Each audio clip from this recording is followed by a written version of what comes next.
It's interesting, the whole flight thing. We still have no idea who the pilots were, right? I just want to make sure. I've checked in 20 minutes. I have not seen. Not a word. Not a word. Now, I've heard that they were experienced, but I don't know if they were experienced. Because, first of all, if you're flying a regional jet, that's not where they send the super experienced people. You know, you're not flying the Bombardier CJ 900 or whatever it was called. RJ 5000. And the reason I bring it up is because people are nervous about flying right now. I mean, it's understandable. And we had a lot more plane crashes when I was younger. And it still wasn't that many. But we weren't inundated 24/7 with news, which changes everything. I mean, you rarely saw any kind of, you'd see a wreckage here and a wreckage there in the front page of a newspaper, like Lockerbie, like that, the whole Pan Am or whatever, that whole thing right there. I remember seeing that, the front of it, because it fell into a town. You remember some of those things, but you don't. We see it now. Hell, we saw people getting off the airplane. That's what was crazy about it. So Sean Duffy, who is now the transportation secretary, he was in Road Rules. That's where he met his wife on MTV. Yeah. Was asked today, is it safe? Because people are worried, and that's understandable. Is it safe to fly? So the simple answer is yes, it's safe to fly, of course. Actually, I'm going to fly later today. I've been flying for the last week. But Transportation Secretary Sean Duffy. If you get in a plane, if you look at how many people fly, how many flights we have, of course it's a safe space. And yet we've had these 5 real high-profile incidents in the last 3 weeks. It leaves people wondering, what is going on? Each one is very unique. And I do think as we look at the incidents or the crashes, it gives us an opportunity to say, what went wrong? What can we improve upon in the system off these crashes? That's the air industry is very forward thinking in some ways and reactionary in others. They're slow to do stuff, and partially because every time you take a plane out of service to service it for something and you don't get it back, it costs them so much money. It also costs whoever's servicing it a ton of money every single day. And they don't make a ton of money off you and I the way that people think. A lot of that money comes from underneath the plane. What they're traveling from point A to point B with. It's not just your luggage. But I understand why people are terrified because of that. And it goes back to the thing we've talked about here. We joke about the fact that was it like half of men think if something went wrong, they could land the plane. No, we couldn't. I mean, we could fly it to the ground, kind of like those ladies did or whatever. But it's the being in a situation where you have no control. That's the thing. If you're driving in a car and, somebody goes Mitch McConnell on you and he's the driver, you can reach over and you know how to drive. Most of you. Some of you maybe not, but most of you do. You get that. If you're on a boat, most of you know how to swim and you got a life raft or a little, you got a preserver. You're going to be fine. Unless you're with, what's her name from Titanic and she throws Jack off the little thing and really didn't have to. But in the air, you're 35, 36, 37,000 feet in the air. You don't have wings, so you can't fly. And you can't land the plane. And it's the giving up the power that terrifies people. The chances of getting into an accident, though, you would have to fly every single day for, I think it is 100,000 years before you'd have a chance of getting into a fatal accident. That's pretty good numbers. But it doesn't mean it still doesn't, because psychologically, the data, you look at it, I'm not going to go down. Nothing's going to happen to me. But it doesn't matter because mentally we go there. And it's crazy too, the way that this whole thing played itself out with these plane crashes is the left wants it to be Donald Trump's fault. And the right wants it to be DEI. And I'm like, you know what I want? How about no more plane crashes? That's like a really cool thing. How about no more? It's not Donald Trump's fault because they even tried to bring this up. Gail King tried to bring this up with the CEO of Delta.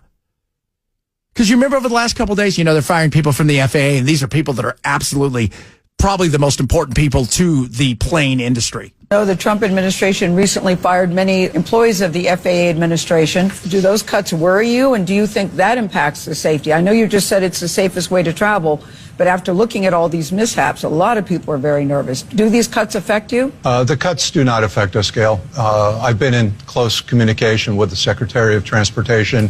I understand that the cuts at this time are something that are raising questions, but the reality is there's over 50,000 people that work at the FAA, and the cuts, I understand, were 300 people, and they were in non-critical safety functions.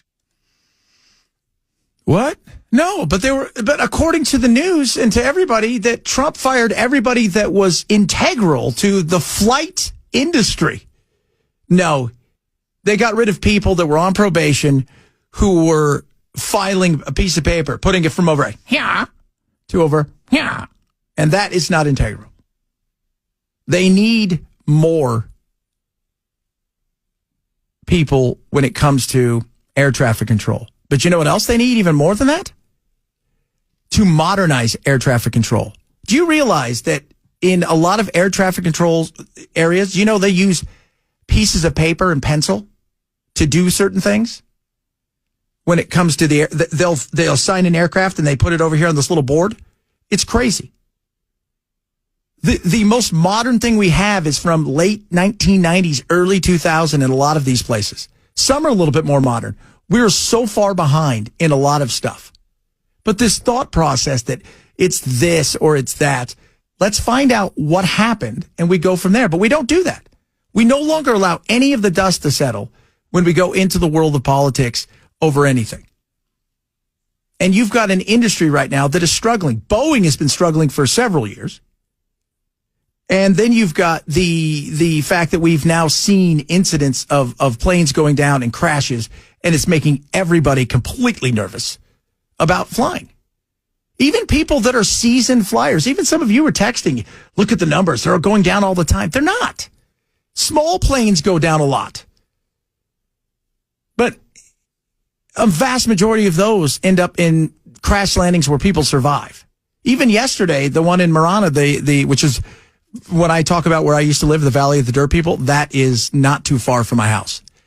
And out there, I will tell you, one of those planes, they landed, they survived. The other one crashed. But we think like this happens all the time. Do you realize how many airplanes are in the air right now with carrying people? But in our mind, it's over. It's over, man. We can't. Don't fly. This is it. You're taking it into your own hands. Could be over. The Trump administration has committed to investing deeply in terms of improving the overall technologies that are used in the air traffic control systems and modernizing the skies. They've committed to hiring additional controllers and investigators and safety investigators. So, no, I'm not concerned with that at all. I like how he shut her down. Like, no, that's not happening. No. It's not. I'm not worried about it. This isn't. And then of course you've got the other side of it, which is like it's DEI. You know who was flying that? Women. You're like, okay. I don't know who was flying it. Yesterday I found out. This is what I found out yesterday. Everything from it was two women. To it was one woman who's never really flown before outside of a simulator, and a captain who didn't have a lot of experience but decided to let her land the plane, to everything else.